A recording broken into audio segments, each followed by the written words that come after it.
Hey, good day to you. Can you please introduce yourself? Good morning, Mom and Sir. I am Joylyn Nangolwan. I'm 30 years old. I'm from Santo Tomas, Isabela. Mm-hmm. Okay, how old are you? 30 years old, Mom. Okay, and are you married? I'm single, Mom. Okay, yes. So, okay, do you have any work experience in abroad? I have, Mom. Which country? Jordan, Mom. Okay, yes. How long years you been working there? 3 years, Mom. Okay, yes. So then, what is your duties in your employer house?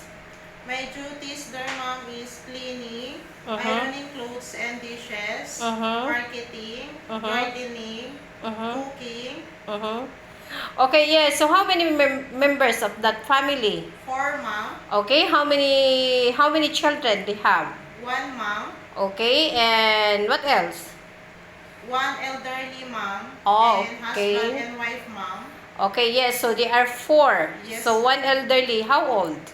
70 years old, Mom. Okay, the elderly person that's still healthy or they have any illness? No, Mom. Weak, Mom.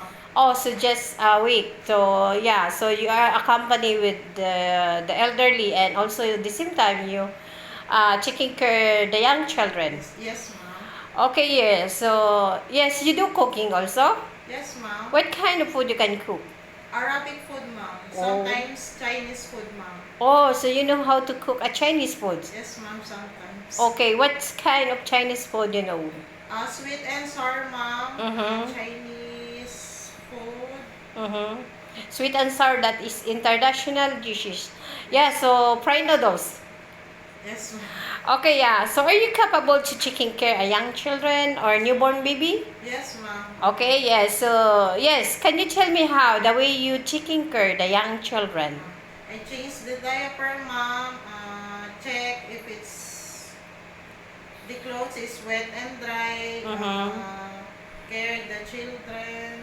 Okay, yes, baby is very sensitive, so we have to really pay attention every now and then, and you have to, yeah, you have to have a lot of patience to how to Yes. deal the young children. Yes, Okay, Mom. yes, yeah. For example, if the baby is crying and crying, so what will you do?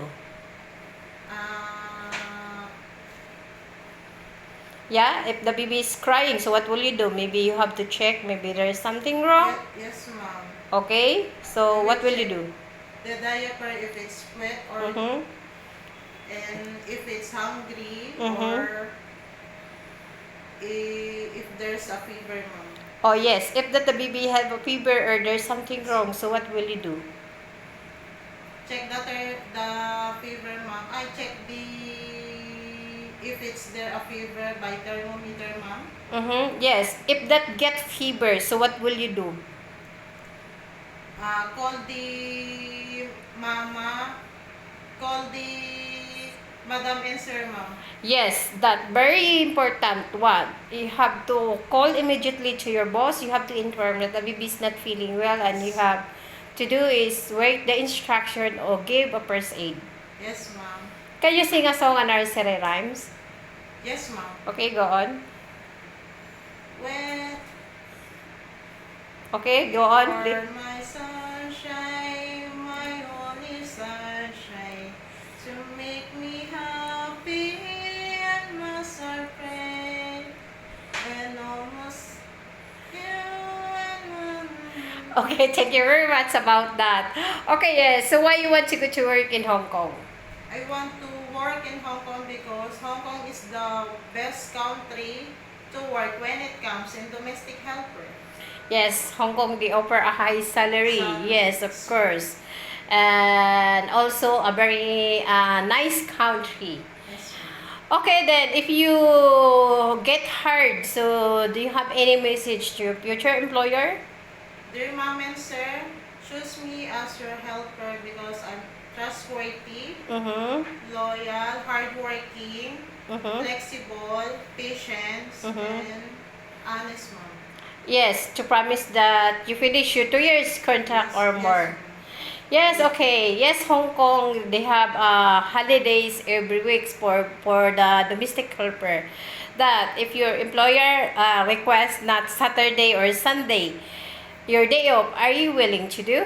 I'm willing, ma'am. Of course, yes, that is, of course, then if that, instead you go holiday and your employer asks you to stay to work or as a overtime, so are you willing to do? I will stay, ma'am. I'm willing, ma'am. Yes, that's good because that you can earn more. So instead you go out, so you have to have a overtime pay. Yes, ma'am. Okay, and to promise that you cannot ask salary advance from your employer.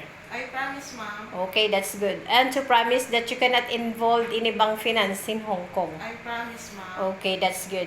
And to promise that you cannot play your mobile phone while you're working hours. I promise, ma'am. Okay, that's good. Okay, before we end this interview, can you show us your best smile?